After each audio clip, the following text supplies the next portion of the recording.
यहाँ आपका अनुवाद दिया गया है। तुम सब हमारे लिए एक परीक्षा ही हैं। बाढ़ लाने वाली नदियां भी एक न एक बार सूख ही जाती हैं। तालाब गर्मी में सूख जाते हैं और वर्षा ऋतु में फिर से भर जाते हैं। जमीनें सूखने के बाद ही हरी भरी होती हैं। पेड़ अपने पत्ते गिराने के बाद ही नई कोपले पत्तियां छोड़ते हैं। ईश्वर के नियम में हमेशा के लिए जो जीवित है वो केवल पहाड़ ही हैं। वैज्ञानिक कहते हैं कि वे भी बढ़ते और नष्ट होते हैं। ईश्वर ने मनुष्य को भी वैसा ही रखा है। न तो किसी ने हमेशा सुख का अनुभव किया है और न ही किसी ने हमेशा दुख का ही अनुभव किया है। अगर पहले चरण में आय आगम है तो अगले चरण में खर्च है। अगर पहला चरण गरीबी है तो अगला चरण समृद्धि है। अगर पहला चरण सुख है तो अगला चरण दुख है। अगर पहला चरण ही दुख है तो अगला चरण सुख है। ईश्वर के तराजू के दोनों पलड़े ऊपर नीचे होते रहते हैं। ईश्वर सभी प्रकार की संपत्ति किसी को भी स्थायी रूप से नहीं देता। उस दिन हमें भूख लगी थी लेकिन भोजन नहीं मिला। बाद में भूख भी थी और भोजन भी था। अब भोजन तो मिल रहा है पर भूख नहीं है। जन्म से लेकर मृत्यु तक बिना किसी दुख के जीने वाले कितने लोग हैं? अपनी आंखें बंद करके जरा गिन कर देखिए। अगर एक चरण ऐसा है तो दूसरा चरण वैसा है। उतार चढ़ाव प्रगति ईश्वर का दिया हुआ उपहार है।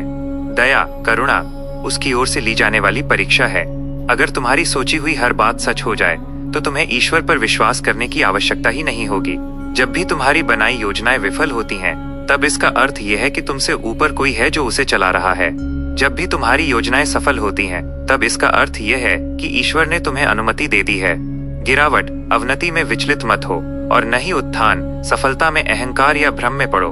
अगला रास्ता क्या है, आगे की यात्रा क्या है, ये तुम नहीं जानते। ये सब ईश्वर की लीला है, ऐसा हमारे पूर्वजों ने कहा था।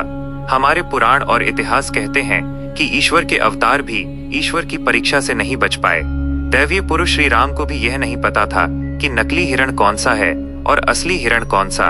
उसी के कारण जो संकट आया, उसी वजह से सीता का हरण हुआ और राम को लगातार दुखों का सामना करना पड़ा। सत्य के प्रतीक धर्मराज युधिष्ठिर को भी यह बुद्धि नहीं आई कि जुआ नहीं खेलना चाहिए। उसी का परिणाम था कि पांडवों को वनवास जाना पड़ा और महाभारत का युद्ध हुआ। हाँ, ईश्वर की परीक्षा किसी को नहीं छोड़ती। ये समझाने के लिए ही हिंदू धर्म के ज्ञानियों ने इन कहानियों को लिखा है। दुख तो आकर ही रहेंगे, वे ईश्वर की परीक्षाएं हैं और उनके लिए व्याकुल होना या आंसू बहाना मूर्खता है।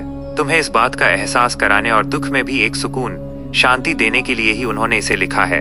अगर तुम दुख को एक परीक्षा के रूप में स्वीकार कर लेते हो तो तुम्हें पीड़ा क्यों होगी? तुम ईश्वर से प्रार्थना करो कि वे तुम्हें इस परीक्षा से मुक्त करें। समय बीतने पर ही सही, पर वह निश्चित रूप से होगा। धर्म सत्य ईमानदारी और न्याय की बातें करने वाले हमारे पूर्वज मूर्ख नहीं थे।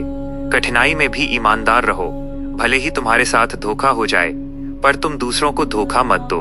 तुम अपने जीवन काल में इसका फल निश्चित रूप से देखोगे। ईश्वर पर विश्वास तुम्हें कभी अकेला नहीं छोड़ेगा। ओम नमः शिवाय।